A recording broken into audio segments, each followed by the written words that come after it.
Yay Media Group. Yeah, my dad is black and my mom is black too, but that's what I'm saying is they both have some white. I thought your mom was white. I thought you had like a white mom, black dad. No, see? Not black mom, white dad. No. I have black parents who are both around me color. One shade darker, one I don't know the race math. Fuck up.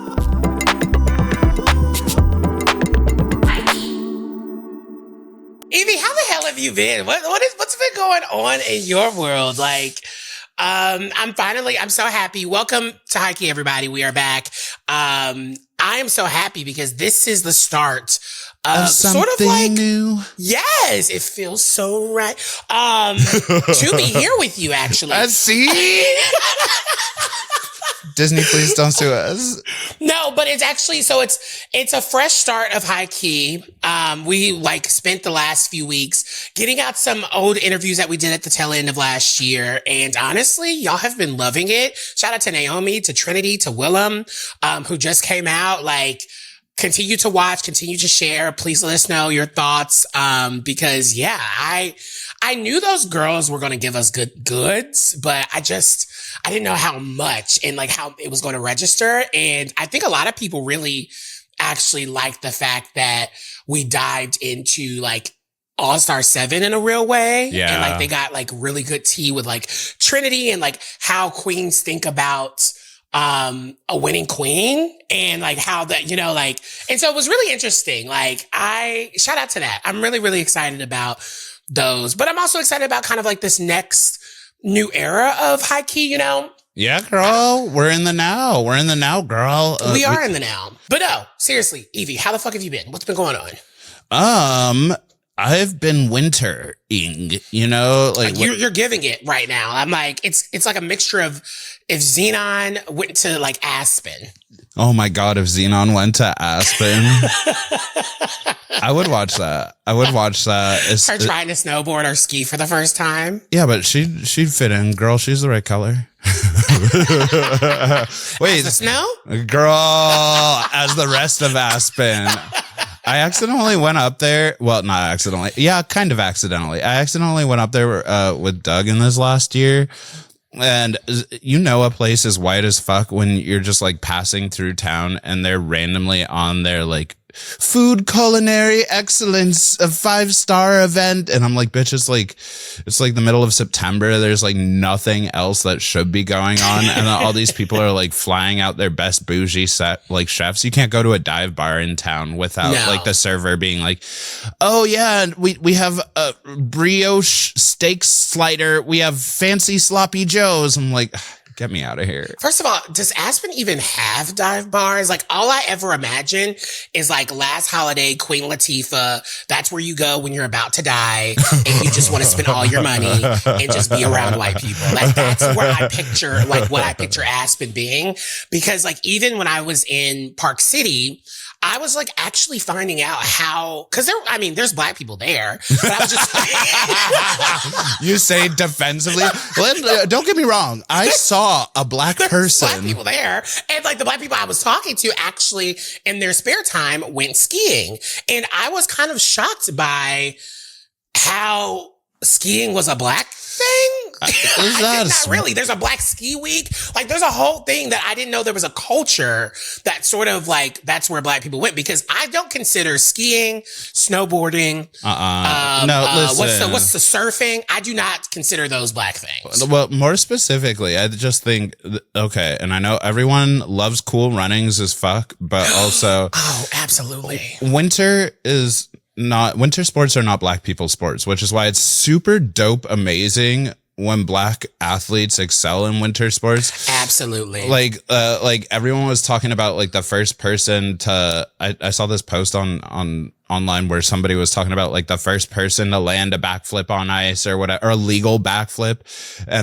And thank you, Twitter, for letting me know. It was like, actually, the first person to land a backflip was this like black Italian woman in 1987 or something. Work. And she was disqualified or from like winning medals or whatever because they were like, it's too dangerous. That move is illegal. I mean, the Winter Games are happening now, and I think like Black people are eating. Like I'm always so shocked every time it comes out. Like there are like, because you only really hear about like Black athletes in like the summers? Yeah, Olympics? in the Summer Olympics, things like that's because realistically, Black people are closer. We are tied closer to Africa. Yes, and okay, connect the dots. And there are spots in Africa where you can like get snow. Like, yeah. Oh, yeah. But girl, what our genealogy is built for is like, sun. Girl. It's like really big, like feet on the ground, feet in the grass, like sun. Like we are good at things that tie you to the earth and like the games and sports we play that are good for playing when the sun is out, because winter is not our invention. Yeah.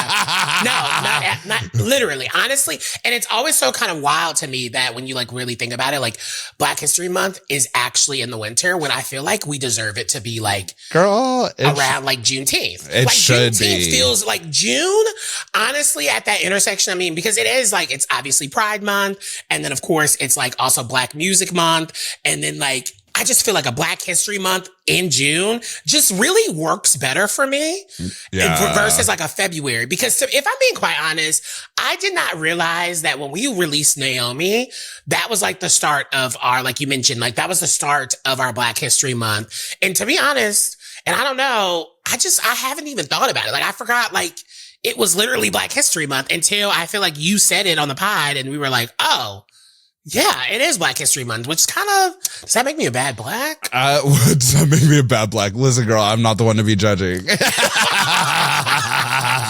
I mean, because there's just so much going on. And I also just think that like, it's no shade. Like I love being able to like celebrate us. And I'm always going to take every single win that like a Black person is out there succeeding, us doing this work, like all these wonderful things.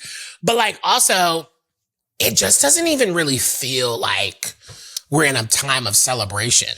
I think that for me is a bigger thing.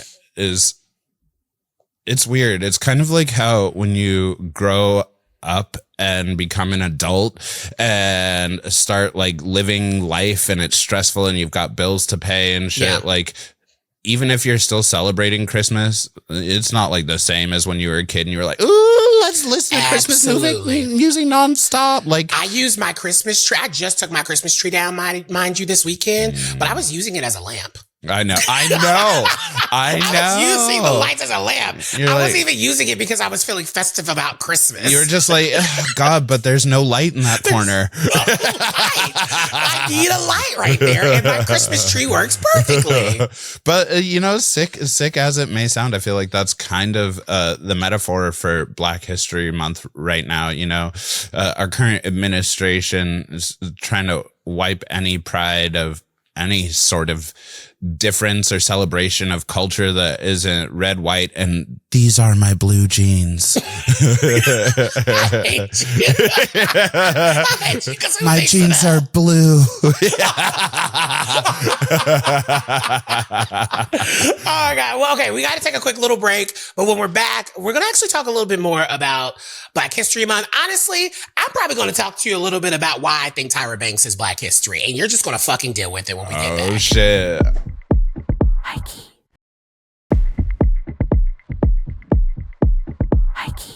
And we're back. Okay. Oh, should I say, and we're black. Oh, yeah.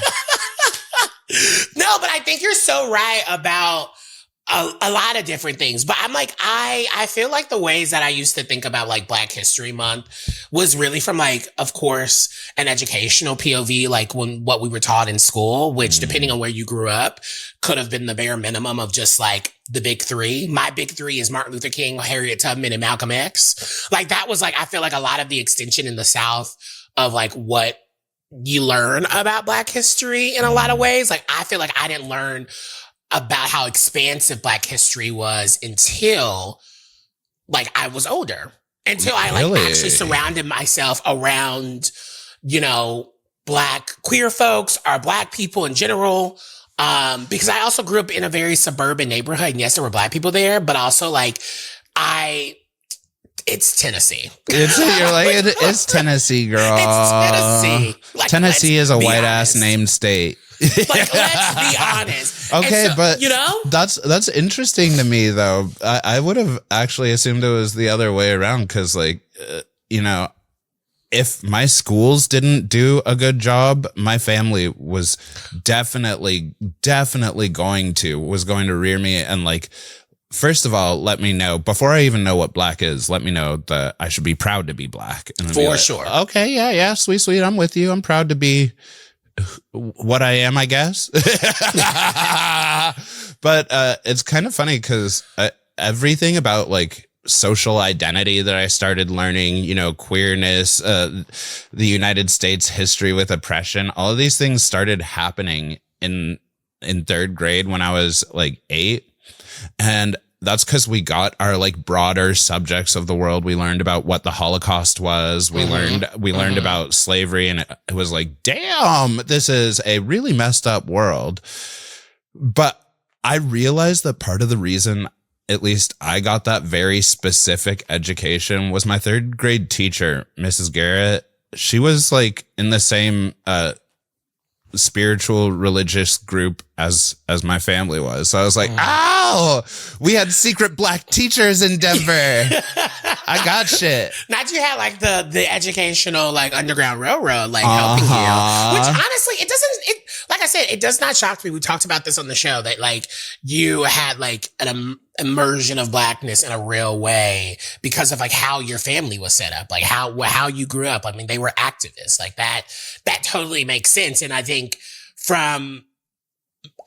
I want to be clear, like I most definitely was like raised in blackness, was always around black people. Like that was always my thing. But I also felt like I also knew how to navigate multiple sort of areas growing up in the suburbs. I knew how to navigate being with white people. Like I knew how to like we got it. You learn how to code switch. Period. Like when you, especially I'm gonna say when you're separated from whatever culture is, from whatever people like assume your identity is, you just know how to code switch. No, I didn't even have the language for that. I don't think my mom had the language for that at that time. And then also like a lot of what you find out of being like a black, you know, non-binary, but a black boy in the South, a black man in the South is like really kind of enriched and wrapped in fear.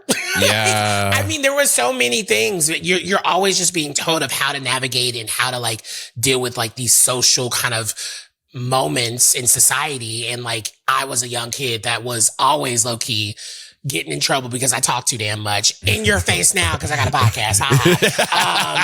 And like, you know, I was always kind of surrounded, and also like my mom was always trying to like surround me with black men as like, you know, examples of what to be. And I always felt like I was sort of rejecting that because one, my sexual identity, like my identity, I did not feel seen in that way, and was always kind of like, well, why are you forcing this on me? Like, just let me be who I am. I don't really need an example of how to be a person in a real way. You know what I mean? Yeah. But I think that's all she knew. That's literally all she knew. She was like, I'm a single black woman. Like, I don't know how to raise a boy. You know? I mean, like, and I get that. But also like, don't force it. You know what I mean? Like, just let me kind of let life figure it out. And I think it ultimately did, but it's hard, you know, sort of being that kid, which I was growing up, being like, well, you know, why do you speak like a white person sort of thing? Girl, like, okay. That's always was sort of my experience. I was just like reflecting on this because it like came back to like family reunions we had. I remember my mom telling me about our family from North Carolina coming up for a family reunion once and saying, damn, Jessica, why do y'all speak so proper? And I was like, is that your North Carolina accent? I haven't seen that fam in so long. Okay. I'm pretty sure some of them might know professionally what I've done with my life, but after a certain level of faggotry, you just stop. They say, get the fag off the TV. I don't want to see that. Yeah, child. girl, you just circle back to Tyra. Like, girl, all of our family reunions were about Jesus, which actually it goes a lot with that. Is there is this like I don't know. There's this contingent for me of being queer that like separated me from being able to be fully successfully black man, because it was like, what do you mean by that? Being gay is a white person thing. Is it? Here's the thing. I will say, and there is actually, it's so funny you said that, because I was talking about the nuance of the language queer for me and the reason why I identify queer. Okay, queer is a white person thing. I do not believe what queer is a white person thing, but I was literally with my friends and we were having this like discussion where they actually some people in the room felt that like queer was a white person thing. But for me, I always saw queer as being able to like identify a little bit of the nuance in like where my blackness and my queerness like intersect. Oh. And I feel like gayness is like, the language gay is actually rooted in like cis white, like male on gayness. male. Yeah, like male. Yeah. Tom of like, Finland. Absolutely. Like I never felt. Jim of Norway. Yeah. I never felt like I identified with that language. And like when queer came around, yes, it's like this umbrella term, but I also felt like it actually provided a little bit more nuance for like, unfortunately, things that like society feels like is out of the box. Mm. And especially when we are centering cis whiteness all the time in gay spaces, like I think it allows for more queer Black people to like infiltrate the systems and show up in our ways. And it also allows a level of freedom. Well, that's why I've always like, really honed in and identified with queerness, is it just accurately represents how I feel I'm perceived in a lot of spaces. Yes. Like whether it's because I'm sucking dick, or whether it's because I'm the only brown person in the room, or whether it's because I'm the lightest brown person in the room, or whether it's because I talk like this. Like there's just so many. Did you say brown and not black? I said brown because I don't know. I'm sorry, I forgot. That's it's so not interesting. It's not. I never heard it. Never heard you actually call yourself brown. Well, I've started. You know what's funny is I've started saying it sort of as this like tongue in cheek, a little bit bitter about how much I've been people have tried to strip me of my blackness in my life, and it's really frustrating because it usually comes from Black people. Usually, like, there's so many experiences I've had where it's like, oh, haha, you're an Oreo. Like, why do you talk so white? And it usually comes from people who are the same people who will like kind of virtue signal when it comes to Black History Month. Like, I don't need to name any names or give specific experiences, but like, anytime I have been included in conversations about Blackness, it's always with this. And see, Blackness is so diverse, it even comes in shades of Yvie. And do you think it's because we are only so used to, I think, actually, I feel like. Just say it. I actually feel like a lot of that, the way that Blackness can be perceived is based on the storytelling that we actually take in and see. I think like when it comes to like how Blackness is reflected in like media and like movies, film, television, I think anything that's not, oh, this is about to be shady. Anything that is not like Tyler Perry Family Reunion can be looked at as like, is that an accurate Black experience? I think now more and more people are like critiquing that, being like, this is like not my experience and that's okay. But at one point it felt like there was all kind of like this monoculture, and there were, if you like skewed anything out of that monoculture, then like we're side-eyeing you. And I also could imagine like, it does not help that you have a white man, and it does not help like, and it just, I realize that Black people genuinely can be so like, because of, and we can be so harsh and judgmental on each other.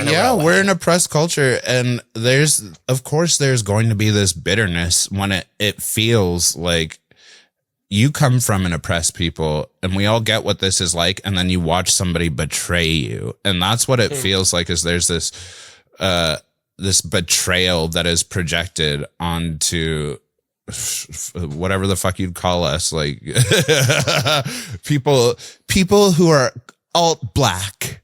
Yeah. And I guess I just wonder how are you supposed to like show your blackness? Like, what does that really even mean? I kind of get frustrated at this. I think about this TikTok that I saw around the end of last year where somebody was listing off all the black queens of Drag Race and talking about how they were underappreciated and undeserved by the fans, like all the black winners. Yeah. And then skipped over me. I will never be so shocked because this is like some white guy who's just going on being like, yeah, and Bob deserved more. Wait, it's a white guy saying this in this video? Yeah, and he skips over me in a video about queens who aren't given their flowers.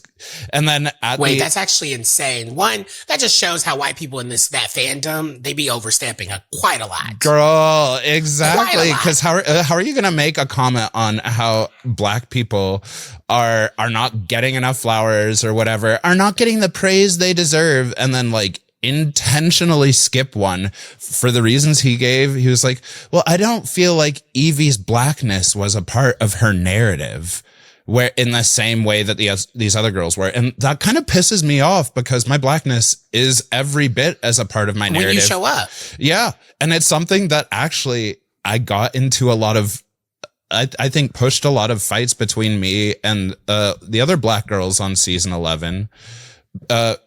Because there was the same sort of talk that I was talking about earlier, where like when I remember week 1, Honey Davenport like gathered all of the girls together, all the black girls together, and was like, this is the most black girls who's ever been on Drag Race, and we all have to like stick together. Yeah. Even the Yvie shade ones. And then bitch, they play that first episode back like 9 months later, and Honey Davenport is like the first person being like, I don't get that weird ass bitch. She needs to go. I'm like, oh, come on.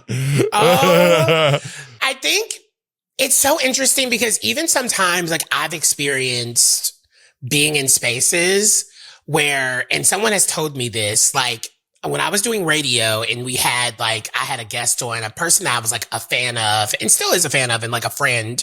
It was our first time meeting a person, but I knew of her before. And I remember once we got cool and comfortable with each other, she told me her first impression of me. And she was like, I thought you were going to be like one of those blacks where I had to wait to see what you like. Cause we were talking about politics. We were talking about the state of the world and all these things that were happening. And like, she was like, I needed to hear like your perspective before, because she, I think, prejudged and thought I was going to be one of those like blacks that were very much like always like aligning with white values and just white people and like blah, blah, blah, blah, blah. And it's always been kind of that's always been the thing that has like come up a couple of times when I've been like, which I am always in primarily black spaces. Like, honestly, I probably could use more white friends. I probably could use more white friends. After this episode, after the month's out. But it's like, I feel like I'm always the one that walks into a space that sometimes can like be prejudged for either one, the black person that it like probably primarily dates white people, or, you know, everyone is still trying to figure it out. It's not like this automatic thing until like I open my mouth and people start like hearing my views. And I've always thought that was so strange. I was like, well, what is it? Like, I don't understand. Is it because I listen to pop music? Is it because I'm like, I have an arranging, like, you know, ability to be like, to love culture in different spaces and be able to talk about these things? Like, I've never understood really that connective tissue when it comes to why people prejudge in that way. Well, it's because you've brought up like Sabrina Carpenter and Queen. Love her skin on Fortnite. No, I think it really is interesting. The way I describe it though, because I also did get in some Twitter shenanigans recently for What do you be doing on Twitter over there? Every time. Honestly, no. Usually all I'm doing is just like posting almost dick pics, just being like, ooh, so badly. Almost? I want to just. Your dick is on Twitter. Yeah, but like usually it's almost dick. It's only on like a rare, crazy occasion that I'm like, yeah, I don't care. The world is made up. Here's full peen, base and tip, baby. I've literally had people DM me being like, they've let your co-host out again. Your co-host out again. I'm like, yeah, it's just her dick. It's fine. It's fine. Yeah, literally, it's just that. But usually it's pretty innocent. However, like I did recently get in a little bit of a stir up because I saw somebody who was critiquing specifically like TikTokers who like date white people and then like make videos talking about how hard it is dating white people. Which is crazy, actually. I'm probably on the other side of that because that is insane. Okay, yeah, but that's the thing is it wasn't clear in its original messaging. It was I've seen those videos, and I might have seen the video that person was talking about. No, I saw it after. After I already went off a little bit, but in their original message, they were like, "Yeah, like honestly, if you want to date white people, that's on you. We don't want to hear about it, like about your jigaboo tales." And I was like, I didn't, not knowing about this trend or whatever. I was just like lit. So I was like, listen, I've been with my man for 7 fucking years. Like, I shouldn't be laughing at that, but that is crazy. People are really like using like coon and jigga, like they are really using that language like real, like more. Well, yeah, and that's like that's what real way on pisses Twitter. me off because it's like. This is some weird ass segregationist bullshit. Like literally Martin Luther King's dream was for little black boys to hold hands with little white boys, and people are mad because I'm kissing one. Get off my fucking dick. And then was somebody that a specific dream? Yeah. Yeah. He said, I dream a dream of dreams gone by.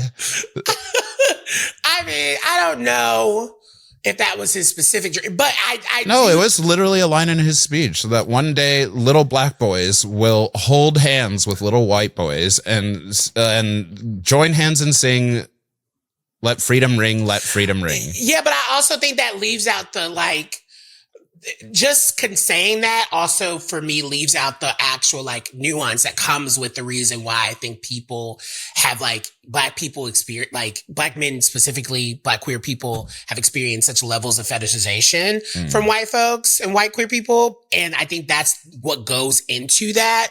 I think there's a world where you can still, if you connect with Johnny or whoever, if you connect with that white boy and y'all like, he ain't weird and y'all are actually like in love, I think there's a world where that really works. But I think a lot of people have their antennas up, which I think is valid because they have been like chronically sexually fetishized, and like that's all that especially these cis white gay spaces are doing for when it comes to people of color, specifically black bodies. Okay. So I understand a lot of like the pushback. I think where it gets to the extreme is like forgetting the fact that like people are going to fall in love with who they fall in love with, and I just don't think that's fair to necessarily like judge that. People aren't critical race theory. We're not as everybody like I've never meant something so literally when I say everything is not black and white.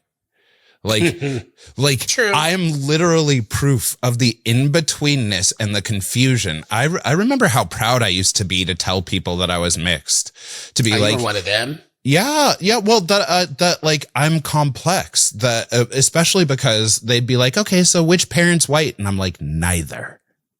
And then they had to do extra race math. What you mean? Your daddy not black?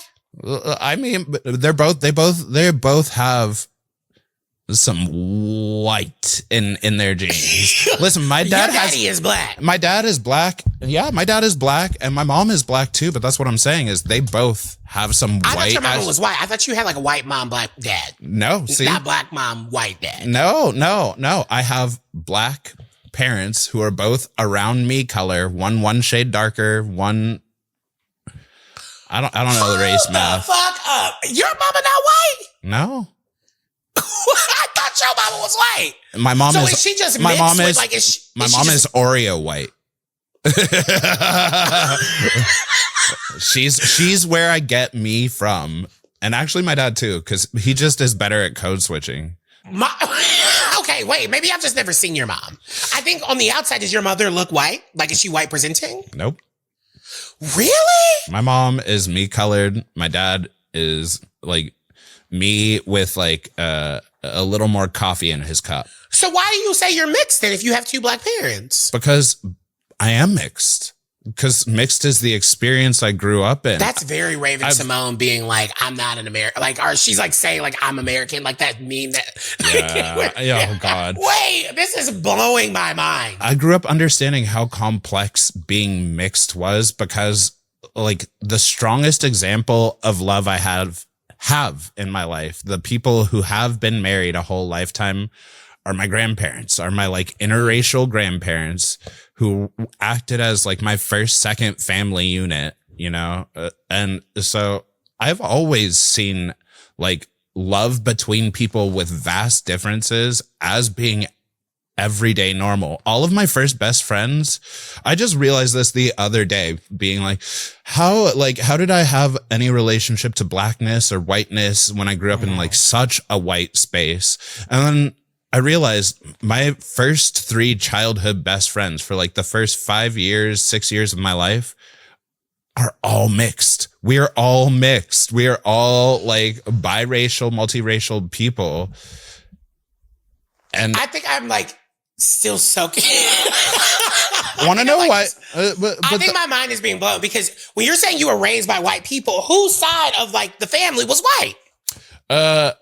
By white people, I meant like the culture I was in and around. Oh, like white culture. Because like my so my mom's side is who I would say is the white side.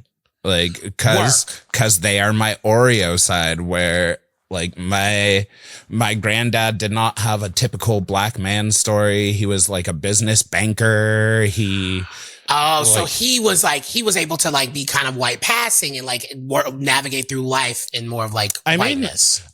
He was able to navigate through life more in whiteness, but he was nowhere near white passing. This is like a 6 foot tall, like former football player, black man, like work.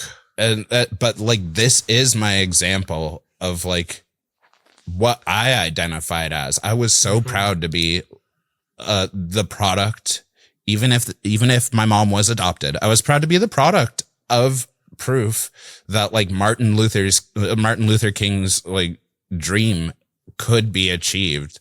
When I heard about the shit that they went through in the 60s when they got together, I was like, it is so romantic that these college kids like ran off, moved to a different city, had to like stay with family and friends just to be in love. And so like maybe it's fucked up, but if we're going to be picking out roots of like where we love like we love and identify like we identify, I always was really proud that I was both. I like it. I like who I am. I like that I'm a complex thing. I mean, there's so much that I'm just like wanting to unpack here because that's so interesting. I would not necessarily, I do think statistically you're right when you say like in the future, like the world is going to be so multicultural. Like it already is panning out to be that way. Like it's just what it's going to be. But I always wonder, here's the thing, and I'm just going to say it. There's nothing like black love. In my opinion, I didn't grow up around it. Like my mother was always single, but like having a black boyfriend, like seeing black, like queer folks on screen has always meant something to me. I think we see it less and less and less. And I think that's unfortunately, that's an issue for me. When I don't start to see, when I feel like every time we're seeing like a black queer person and they are in like an interracial relationship, like I get it, love who you love, and I'm totally for that. But it starts to be like it starts to be kind of fucking annoying to be like, well, why can't I just see love in this iteration and then also see love in like these other iterations as well? I think when something starts to have more of a precedent, like it just for me feels weird. Highkey. Highkey. What do you think we're missing out on? Like, we're acting like Moonlight did not win the best picture a couple years ago. Yeah, that was like forever ago, Yvie. Let's be so real. I literally have no idea what time is. That was like forever ago. That's not even a good example anymore. And I hate that that's like the only example that we have. And so for me, it's like but there's Noah's Ark. There's the movie that just came back. Like, girl, gay in general. It took Patrick Ian Polk forever to get that movie like made and out. Yeah, like, but he did it. Don't discredit it. There's no real actual action to like make sure that all types of stories are on the screen, and the only stories that we are seeing is the interracial couples on screen. And I think that's why I understand a lot of like, sometimes I understand the pushback on it. And I understand the pushback when it comes to interracial, like, you know, there's an extremist side to everything. And I think a lot of times the internet exists on the extremist side. Only in the extremes, girl. Only in the extremes. And it doesn't really, it's like you said, it's not all black and white, but like for me, I would hope we can all agree that like when there's no balance, that's when people start to go on the extreme side. And that's something that needs to be said. I agree to an extent. I have one question and one statement though. So I'll start with my statement. My statement is, I am not here as a black person, as a real live ass black person. I am not here to represent anybody else's ideas of what it means to be black, how it is correct to be black, what I should be doing to represent blackness, and most importantly, especially not when it comes to my love life. Like, I am so pissed that I'm in an interracial relationship, and I'm the only person in my interracial relationship who has to deal with people like sliding into the DMs, posting on the pictures. Like, of course he's a fucking white guy, you coon. Like, every Drag Race girl has a white boyfriend. Like, don't take it up with me. Take it up with the fucking casting producers. Okay, girl? Tell me what psychological traits they're looking for, but do not come for me and tell me how black I do get or don't get to be because of who I'm dating. My question for you is, what, like, I personally have seen an erasure of all sorts of DEI representation ever since it became our current administration's mandate to not acknowledge differences. Where have you been seeing like your representation of like I guess these like interracial relationships being pushed? I mean, like car commercials? No, like I feel like they're literally it's in every like TV show. If there's a black queer person, I mean, they are normally often paired with a white queer person. I mean, let's talk about, there's a new film that's being developed. Shout out to a good friend of mine. His name is Nick Dodani. And, he is like creating it's based off of a book. I can't remember what the book is called, but like, it's basically like a bachelor sort of experience. And it's like the Indian guy with the white guy. And I think there's always a way that we're always seeing a white person there, regardless, in any sort of thing. And I'm not saying that's not, we shouldn't, but I'm just saying like there's got to be some variety. Yeah. It's rarely often that we actually just see like two same-sex couples of the same race together and existing in like a bountiful like example of love. And for me, that is something that I have recognized. And that is something that like bothers me. And oftentimes those black queer characters that are written in those stories are often, they're like, And I don't think we should be policing their blackness, but oftentimes they're not written by Black people. And so like they miss kind of like the nuances of blackness when it comes into it. Like having your take around what it means to date someone like a white person and all these things, that's an experience of blackness. Like that's something that we should be like hearing more of, talking more about. And I think oftentimes, a lot of times it's just like you just put a Black actor in that. And they're like, yep, that was the representation. Yeah, this is not a Black character. And so I think we have a long way to go. Yeah. And I'm hoping as Black media continues to evolve, we will continue to see Black queer love. And I also hope that we like leave this extremist side of like what it means to date someone outside of Blackness. Like, because it's going to happen. I'm sorry. It just is going to happen because I live in LA and like, all the Black queer folks out here are like, there's not as many options as a lot of people think, especially when it comes to being fat, Black, and queer. Yeah, girl. Honestly, and that's why my only message is we're all the same color in red light. I hate you. Highkey. Okay, so what are you high key about, Yvie? Ooh, okay. So that was a wild conversation that we just had. Sorry, I'm just still thinking. Yeah, girl, it really was. It was. Then I don't even know. Okay, anyway, keep going. Okay, what are you high key about? I'll make this tie in. I went to see 9 Inch Nails a couple of days ago. Yeah, that's your multicultural side. Yeah. Jumping out. Yeah, it is. But you know what's wild? You know How many what's Black people were in that audience? Okay, I was playing pick out Black people. I was being like, oh, there's another one. Hey, yo, hey, brother. Oh, you got a white girlfriend too? Oh. Which is the reason why I love, this is like a little side quest. I love Vita from Drag Race this season because she talks about how she had a punk era and you don't often get to hear Black people talking about them kind of existing in that rock spaces. In rock spaces. And I thought it was really because great. we already convinced ourselves as a culture that rock is a white people thing. They like stole it from us and then we were like, okay, I guess that's theirs now. No.